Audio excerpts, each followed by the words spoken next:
Bem, boa noite, mais uma vez a todos. Hoje vamos ter uma reflexão em Apocalipse, já para você um gostinho aí, né? Um gostinho do que talvez virá. Então, é nisso que nós vamos estar falando hoje. Em que tipo de mundo você acha que você vive? A resposta a essa pergunta vai determinar a forma como a gente vive a nossa vida. Só que perceba que a minha pergunta não é em que mundo você vive, mas em que mundo você acha que você vive. É um pouco diferente, né? Por quê? Porque as coisas nem sempre são o que elas parecem ser. A realidade e a nossa percepção da realidade são duas coisas bem diferentes. A realidade é aquilo que existe de verdade, né? E a nossa percepção é a forma como nós vemos a realidade, entendemos a realidade, interpretamos a realidade. E é interessante porque muitas vezes a gente diz, você já deve ter dito, eu já disse isso, quando alguém vem com uma ideia, você diz assim, isso funciona na teoria. Eu quero ver tu fazer isso no mundo real. Já disse isso? Já ouviu isso? Né? Mas o que é o mundo real? O que é o mundo real? Geralmente pensamos que o mundo real é aquele mundo concreto, até você for olhar no dicionário, uma das definições de real é aquilo que se pode apalpar. Né? Então, muitas vezes nós pensamos que o mundo real é esse conjunto físico ou conjunto de circunstâncias em que nós nos encontramos. Mas será que essa é a realidade mais real que existe? Será? Por isso eu pergunto, como é que nós vemos as nossas circunstâncias? Em que tipo de mundo você e eu achamos que nós vivemos? Então vamos dar uma olhada em Apocalipse capítulo 4. Apocalipse, capítulo 4, um capítulo curto, nós vamos ler ele todo. Mas, nesse capítulo, João tem uma visão da sala do trono de Deus, lá no céu, né? E nós vamos explorar, então, o contexto dessa visão, nós vamos falar do conteúdo dessa visão, e nós vamos estar pegando algumas consequências dessa visão para a nossa vida hoje. Então vamos ler Apocalipse 4. Diz assim, depois dessas coisas, olhei e diante de mim estava uma porta aberta no céu. A voz que eu tinha ouvido no princípio, falando comigo como trombeta, disse, suba para cá e lhe mostrarei o que deve acontecer depois dessas coisas. Imediatamente me vi tomado pelo Espírito e diante de mim estava um trono no céu. E nele estava sentado alguém. Aquele que estava sentado era de aspecto semelhante a jaspe e sardônio. Um arco-íris, parecendo uma esmeralda, circuncidava o trono, ao redor do qual estavam outros 24 tronos, e assentados neles havia 24 anciãos. Eles estavam vestidos de branco e na cabeça tinham coroas de ouro. Do trono saíam relâmpagos, vozes e trovões, e diante dele estavam acesas 7 lâmpadas de fogo, que são os 7 Espíritos de Deus.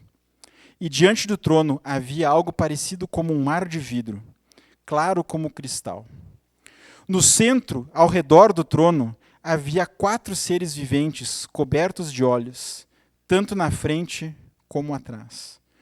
O primeiro ser parecia um leão, o segundo parecia um boi, o terceiro tinha rosto como de homem, e o quarto parecia uma águia em voo.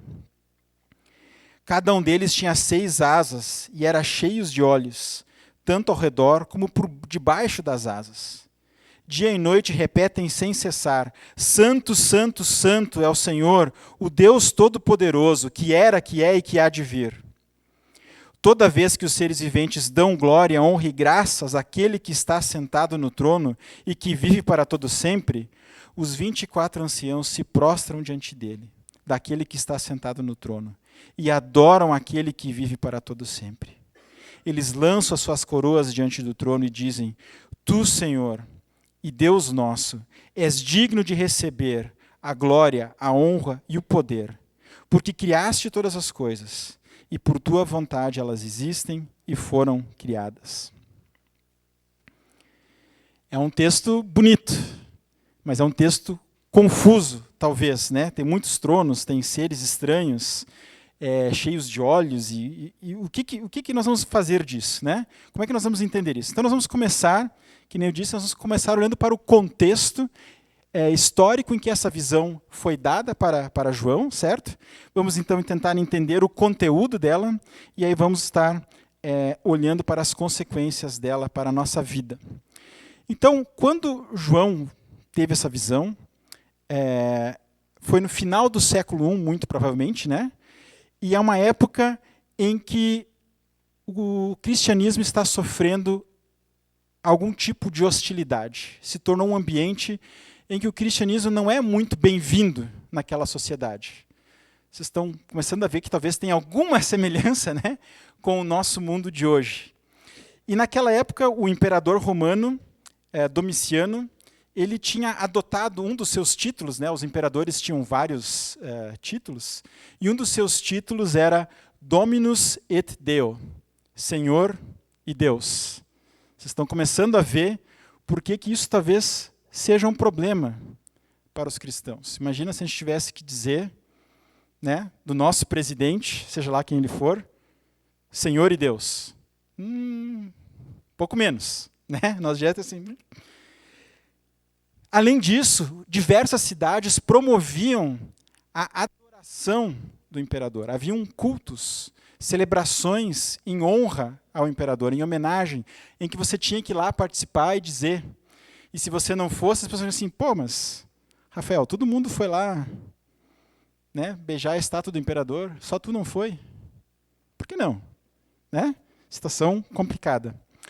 Além disso, naquela época haviam associações profissionais, né, os grupos de artesão, o pessoal que trabalhava com madeira fazia uma associação, o pessoal que trabalhava com metal fazia uma associação, né, o pessoal que trabalhava no comércio fazia, e cada associação, cada sindicato, digamos assim, né, tinha uma entidade padroeira, né, tinha uma entidade, um ser, um deus da antiguidade, que supostamente abençoava aquela profissão, aquele grupo de profissionais.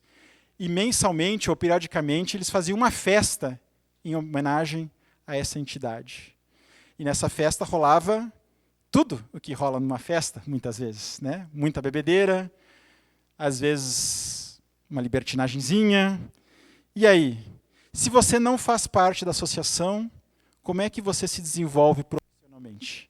Então, não participar disso, bem problemático também, se você era cristão. Então, o mundo real, por um lado, para esses cristãos, era muito hostil. Mas, de novo, eu pergunto, será que essa hostilidade é, de fato, o mundo real ou é a percepção deles do mundo? Será que essa é a questão? E eu acho que justamente por isso que João recebe essa visão do céu para contar às igrejas, né? Porque aqueles cristãos talvez estavam tendo a tentação de não ver a realidade corretamente.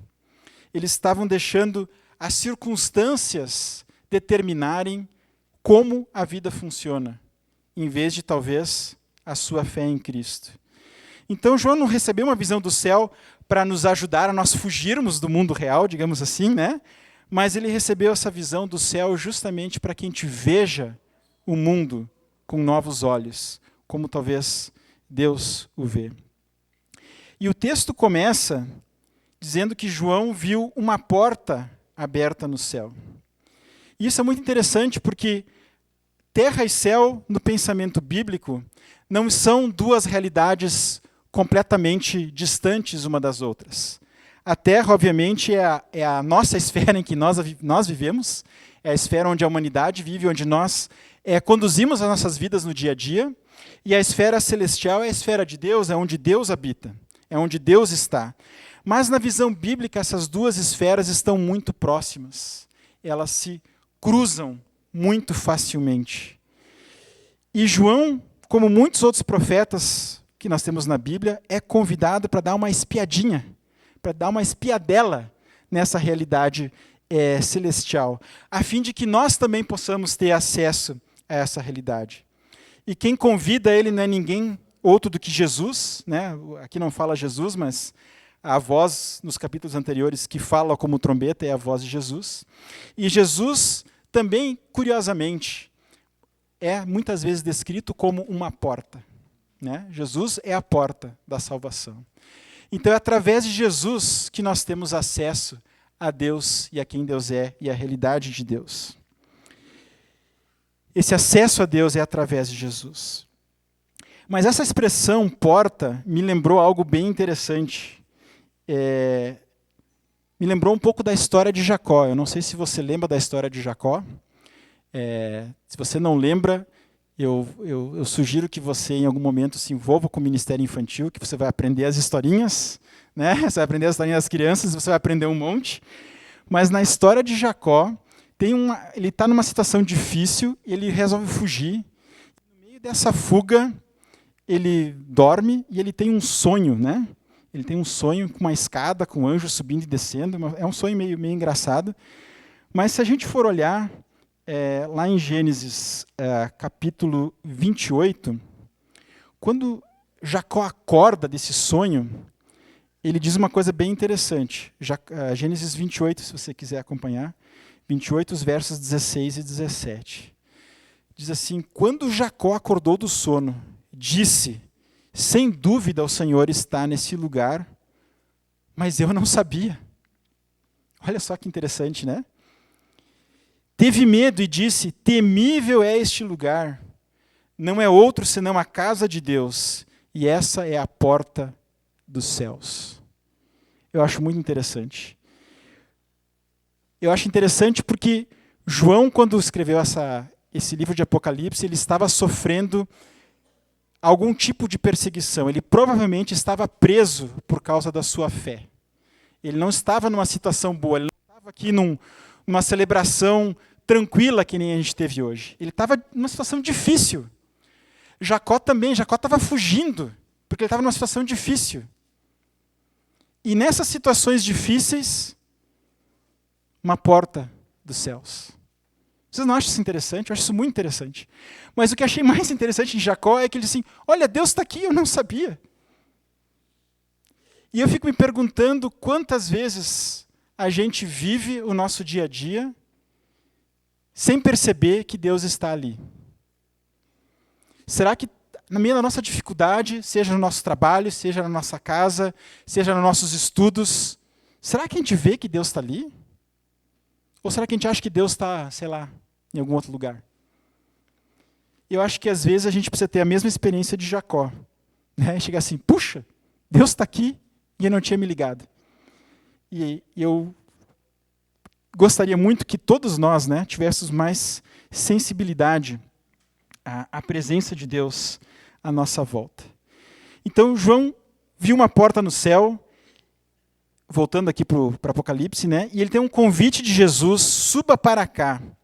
Né, suba para cá e eu lhe mostrarei o que está acontecendo. Algumas pessoas entendem que esse convite de Jesus para João, essa subida de João, é um símbolo do arrebatamento da igreja, né, antes da grande tribulação. Tem um pessoal que pensa assim, mas me parece que não é isso que está acontecendo aqui, porque o texto diz que João está no Espírito, né? Ele está num tempo de muita introspecção espiritual, ele está tendo ali um momento muito íntimo com Deus. Né? E nesse contexto que ele tem essa visão. A gente vê que isso aconteceu com outras pessoas também. Né? Pedro, Paulo, muitas vezes também tem uma experiência assim, de ser tomado para uma outra realidade, digamos assim, né? Porque eles estão nesse estado aí. Então, João está vendo o céu aqui também, isso aqui é bem interessante, ele não está vendo o céu como aquela ideia de que quando a gente morrer a gente vai para o céu. Ele não está vendo essa realidade futura dos cristãos. Porque ele diz que a partir disso, ele diz, olha, a partir disso eu lhe mostrarei o que deve acontecer depois. Certo? Então, depois dessa visão, vai acontecer todo o resto do livro, vamos dizer assim, né? E nós também sabemos, pelo restante do livro de Apocalipse, que o nosso destino final não é o céu. O nosso destino final é o novos céus e nova terra. Então, esse céu que João está vendo aqui não é o céu do futuro, ele é o céu do presente. É a realidade hoje. E nós vemos isso não para nós fugirmos da nossa realidade, mas, de novo, para nós vermos o que é de fato real aqui na Terra. O que de fato é a realidade? Como é que Deus vê? Então, vamos ver um pouco do conteúdo da visão. Essa visão do céu, a coisa que João vê primeiro, né? Ele vê um trono. Ele foi tomado pelo Espírito e diante de mim estava um trono. E é interessante que o trono é a palavra, digamos assim, é a palavra-chave dessa passagem. Ela, na nossa tradução, nem sempre aparece, tantas vezes, mas no original ela aparece 13 vezes. 13 vezes em 11 versículos. Então vocês estão vendo que é uma palavra importante para a gente entender. E existem uma série de expressões relacionadas ao trono, né? Diante do trono, em redor do trono, no meio do trono, no trono. E nós vamos estar tentando entender um pouco o que está acontecendo, olhando para essas expressões. Então nós vamos começar falando do trono.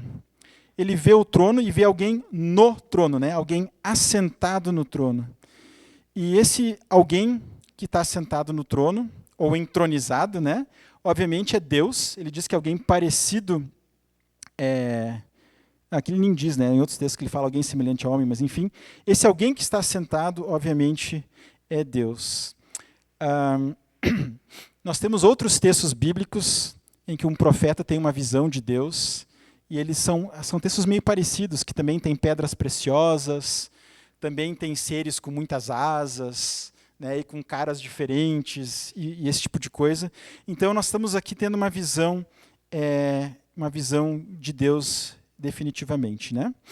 E, além disso, o texto fala desses 4 seres viventes que também estão no centro do trono, no centro e ao redor do trono.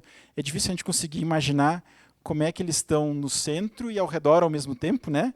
Mas a ideia aqui não é a gente fazer um quadro ou tirar uma foto disso, né? E tentar imaginar, talvez literalmente, mas é entender o sentido disso, né? E esses 4 seres viventes, que são bem intrigantes, são importantes. Os números no livro de Apocalipse, muitas vezes, são simbólicos. Eu diria que quase sempre são simbólicos. E o número 4, muitas vezes, está associado à criação de Deus. Por quê? Porque nós temos 4 pontos cardeais, certo? Tem aquelas expressões que a gente usa até hoje, né? Os 4 ventos da terra, os 4 cantos da terra, esse tipo de coisa. Então, nos remete a isso. E esses seres viventes também, vocês veem que eles têm rosto de leão, rosto de boi, rosto de ser humano, rosto de águia. E eles provavelmente, então, representam, são alguma espécie de ser angelical, mas que representa a totalidade da criação, né? Destacando o que há de mais nobre na criação, mais forte, né? Mais sábio, mais veloz. E esses seres viventes, eles estão cheios de olhos, né? Eles destacam dessa forma que Deus vê tudo. Eles também têm várias asas, dando essa ideia de velocidade, que Deus tem a capacidade de agir rapidamente.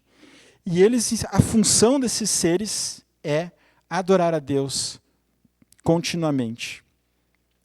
No verso 8, né, diz: dia e noite eles repetem sem cessar: Santo, Santo, Santo é o Senhor, o Deus Todo-Poderoso, que era, que é e que há de vir.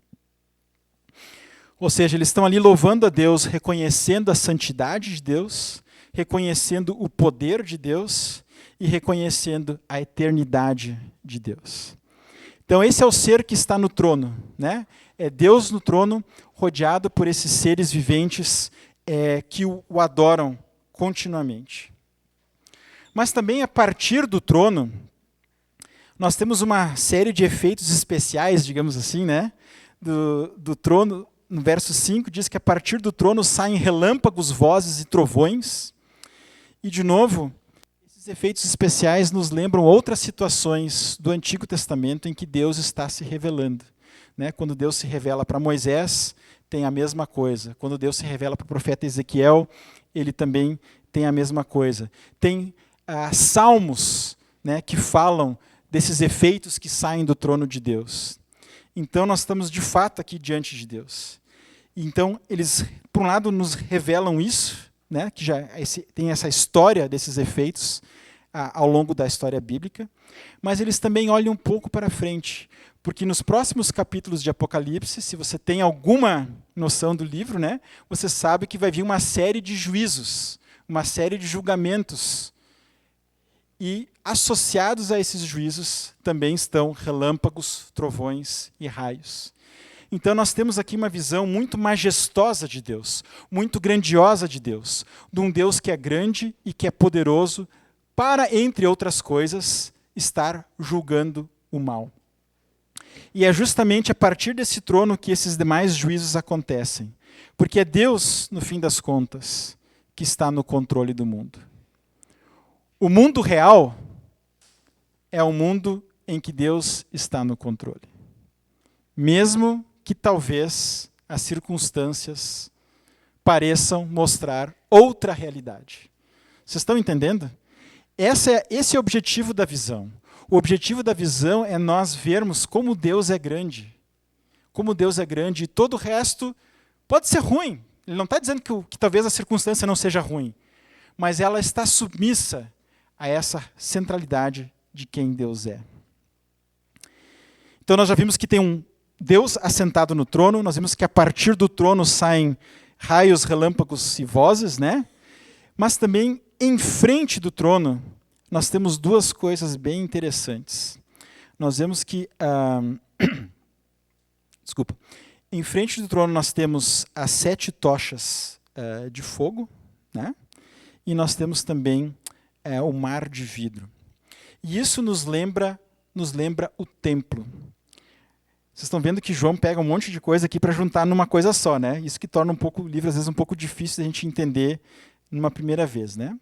Mas se nós lembrarmos do templo dos judeus, ele era iluminado por um candelabro, né, que tinha, adivinha quantos bracinhos?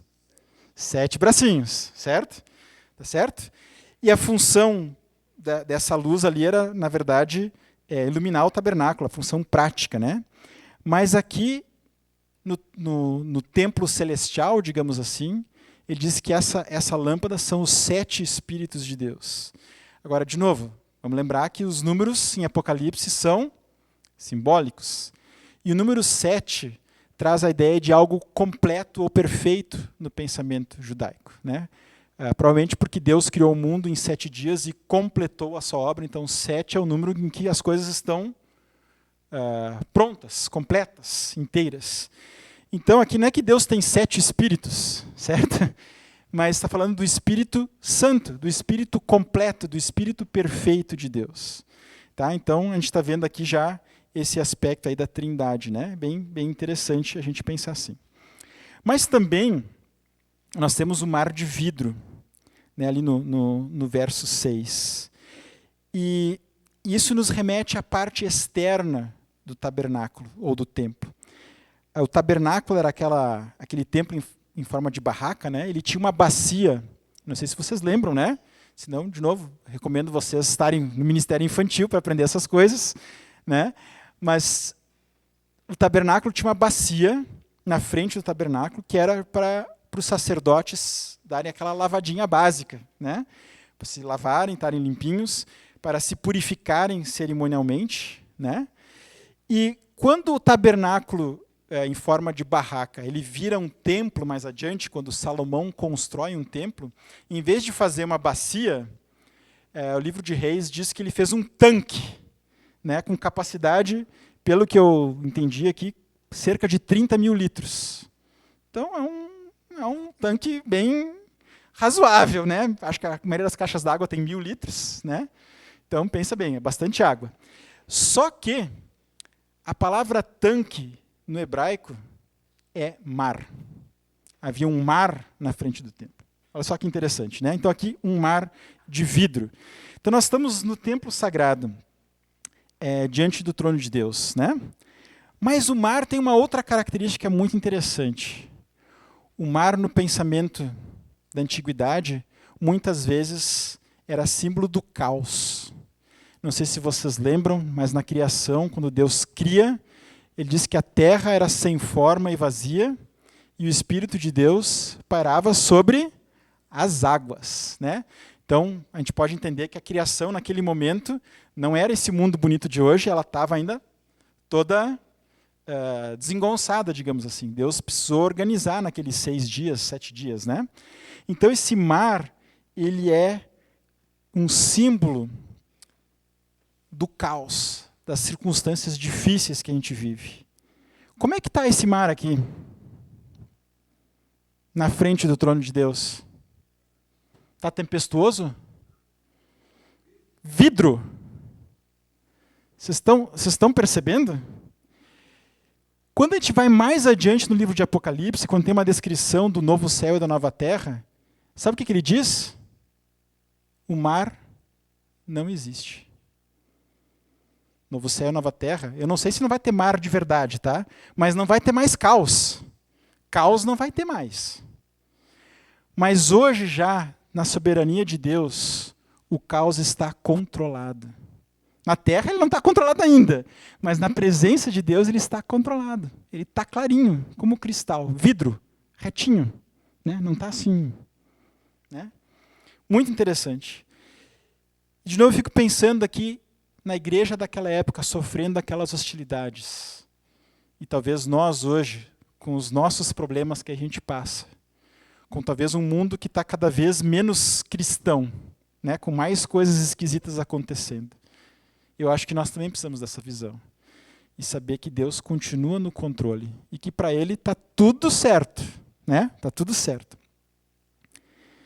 Então nós vimos Deus no trono, vemos os raios, vozes e trovões saindo do trono, vimos as 7 lâmpadas, né? O Espírito Santo na frente do trono, e também o mar de vidro na frente do trono.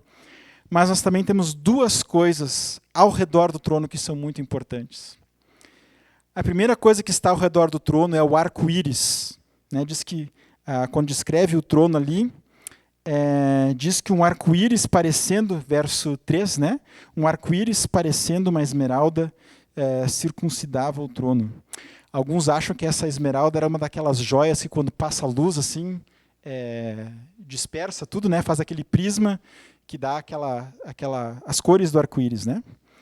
Mas, de novo, o pessoal do Ministério Infantil vai querer me matar depois, eu acho. Mas você conhece a historinha do arco-íris? Não conhece? Conhece, essa vocês conhecem, né? A história de Noé. O arco-íris nos lembra isso. Mas o arco-íris nos lembra o quê? Que Deus fez uma aliança com Noé e com a criação. Uma aliança de não mais destruir a terra através de um dilúvio. E assim o arco-íris é um símbolo da misericórdia de Deus. É um símbolo que mesmo os atos de juízo, na verdade, são uma manifestação do amor de Deus. Nós temos dificuldade de entender isso. Né? Nós achamos que se alguém nos ama, ele vai simplesmente sempre dizer assim, está tudo certo, está tudo muito bonito. Né? Mas o amor de Deus às vezes pode ser meio tenso. E se nós voltarmos à nossa página aqui um pouquinho, numa das cartas, na carta à última igreja, aqui, né, de Apocalipse, verso 13, 19, Deus fala para essa igreja, repreendo e disciplino aqueles que eu amo. Por isso seja diligente e arrependa-se. Então esse arco-íris na volta do trono de Deus nos lembra que Deus sempre age conosco a partir da sua misericórdia. Mesmo que talvez, às vezes, ele tenha que puxar a nossa orelha. Né? Por quê? Porque ele repreende e disciplina aquele a quem ama. E nós vemos nos próximos atos de juízo que vem na frente, mais adiante no livro, muitas vezes tem um comentário assim, olha, apesar de tudo que isso aconteceu, as pessoas não se arrependeram e não mudaram as suas vidas. Então a gente vê que o juízo de Deus ele não tem a função de simplesmente castigar as pessoas. Não é isso. Ele quer, no fundo, que as pessoas se arrependam, que as pessoas se voltem para Ele. É um ato de misericórdia. Ao redor do trono também nós vemos 24 anciãos. Esses 24 anciãos são bem interessantes. Na cultura romana, os governantes tinham um guarda-costas. E eu achei um cara, assim, eu até quero estudar isso aqui mais, mas eu achei um cara que diz o seguinte, que os reis locais e os governantes locais tinham 12 guarda-costas. E que o imperador tinha 24 guarda-costas. Uma coisa interessante se pensar, né? Domiciano aparentemente tinha 24 guarda-costas. Então, será que Deus precisa de guarda-costas? Não sei, mas é uma figura interessante, né? Mas, de novo, se nós pensarmos naquilo que a gente vem dizendo, que os números em Apocalipse são simbólicos, o número 24, muito provavelmente, significa 12 mais 12. E o número 12 deveria ligar uma luzinha no seu painel, né? Porque nós temos 12 tribos de Israel e temos 12 apóstolos. Então, muito provavelmente, esses 24 anciãos são algum tipo de ser angelical, mas que representam o povo de Deus como um todo. O povo de Deus do Antigo Testamento, certo? E o povo de Deus do Novo Testamento. E, além disso, esses anciãos eles estão vestidos de branco, certo? Que é uma imagem muitas vezes usada para nós cristãos, que nós vamos ter vestes brancas, né, lavadas, purificadas. E também eles têm uma coroa de ouro, que também muitas vezes é usada no livro de Apocalipse para se descrever os cristãos. E eles estão em tronos, né? Sentados em 24 tronos ao redor do trono de Deus. Nós não lemos, mas no início do livro de Apocalipse, diz que Deus nos constituiu como reino e sacerdotes, né? Fomos chamados para sermos reino e sacerdotes. E nós somos reino justamente porque nós buscamos fazer a vontade do rei, né? Buscamos fazer a vontade de Deus. Vocês conhecem, né? Buscai primeiro o reino de Deus, né? Mas também somos sacerdotes porque queremos ajudar outras pessoas a conhecerem Jesus. E essa ideia de tronos, né? Eu não sei se você já pensou nisso, mas se esses 24 anciãos representam a nós, de alguma forma, né? Sentados em tronos, o que é isso? O que está acontecendo? O livro de Efésios fala um pouco sobre isso. Efésios capítulo 2 é bem interessante. Eu vou ler aqui um pedacinho. Efésios 2, a partir do verso 4. Diz assim: Todavia, Deus, que é rico em misericórdia, pelo grande amor com que nos amou, deu-nos vida com Cristo, quando ainda estávamos mortos em transgressões. Pela graça de Deus vocês são salvos. Deus nos ressuscitou com Cristo e com Ele nos fez assentar nas regiões celestiais em Cristo Jesus, para mostrar nas eras que hão de vir a incomparável riqueza da sua graça, demonstrada em sua bondade para conosco em Cristo Jesus. Então, em Efésios, Paulo também está dizendo, olha, nós, num certo sentido, já estamos reinando com Cristo. Já estamos num certo sentido, né? E por que ele fez isso? Aqui o verso 7 diz, olha, nós estamos nessa situação para que nós possamos mostrar, né, as eras que hão de vir, a riqueza da graça de Deus. E essa é a função, eu creio também, que Apocalipse nos destaca, que nós somos reino e sacerdotes, para fazer a vontade de Deus e para ajudar as pessoas a se reconciliarem com Cristo. Uma outra coisa interessante desses 24 anciãos é que toda vez que os seres viventes, no verso 9, voltando para o Apocalipse, né, todas as vezes que os seres viventes dão glória, os anciãos também se prostram diante de Deus. Eles, né, colocam suas coroas, enfim. E é interessante a gente observar isso, porque nós sabemos que a criação continuamente louva a Deus. Né? O Salmo 19 diz que os céus proclamam a glória de Deus. A natureza está sempre louvando a Deus. Mas há uma diferença entre o louvor e a adoração que a natureza presta a Deus e o louvor que nós prestamos a Deus. Porque a natureza faz isso automaticamente. Vocês estão entendendo? Nós não. Né? A gente, às vezes, não faz. Né? Tem muita gente que não faz. E a natureza ela não sabe o que está fazendo, vamos dizer assim. Né? Ela, por existir, está glorificando a Deus. Mas eu acho interessante que no verso 11, os anciãos louvam a Deus, mas eles dizem por quê. Eles têm razões porque eles louvam a Deus. Eles sabem porque eles louvam a Deus. E nós também precisamos saber. É uma palavra porquê muito importante. Nós precisamos conectar quem Deus é e o que Deus faz com a nossa adoração. Então, gente, vocês viram como tudo gira em volta do trono, né? É Deus sentado no trono, é do trono que saem os raios, é na frente do trono que está o Espírito Santo, que está o mar de vidro, e ao redor do trono, né, tem a misericórdia de Deus no arco-íris, e nós simbolizados por aqueles seres angelicais diante do trono.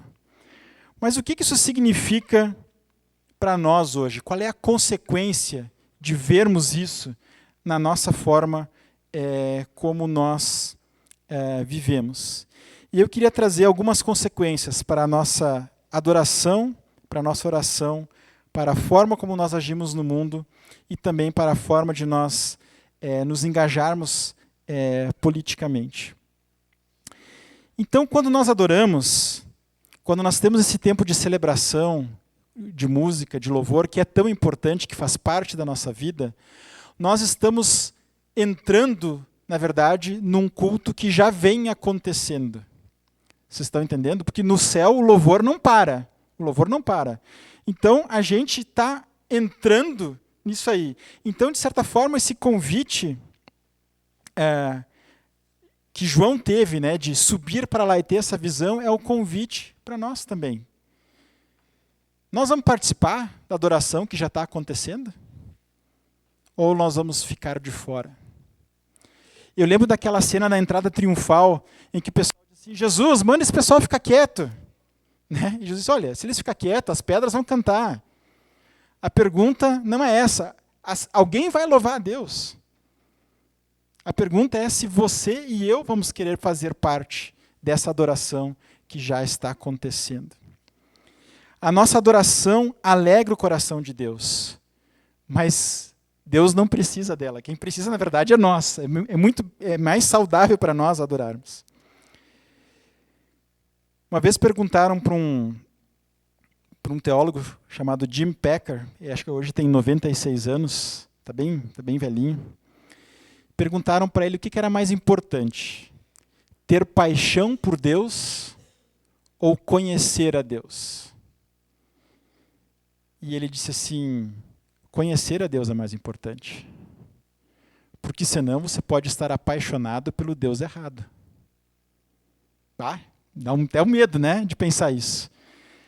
E eu acho isso importante porque aqui no texto nós vimos que os anciãos sabiam por que adoravam a Deus. Eles tinham conhecimento de Deus. Então nós também precisamos pensar um pouco nisso, né? Será que nós conhecemos a Deus? Porque talvez a nossa vida de adoração seja fraca porque a gente tem uma visão errada de Deus. Talvez a gente não entendeu quem Ele é, ou talvez a gente entende muito pouco. E acho que nesse sentido a gente precisa, não tem outra possibilidade, né? A não ser nós gastarmos um pouco mais de tempo com esse livro, gastarmos um pouco mais de tempo em oração, para nós conhecermos a Deus. E aí sim nós podemos ter uma paixão pelo Deus que nós sabemos quem é. Senão, nós vemos muitas pessoas que têm muita paixão por aí, mas a gente percebe que é uma paixão que está mal direcionada. Né? Bem complicado isso. Quando nós oramos, Pai Nosso que está nos céus, nós não estamos orando para um ser que está lá longe, né? Aquele velhinho de barbas brancas, aquela coisa que o pessoal às vezes pensa, né? Nós oramos para o Deus que está assentado no trono que está nos céus.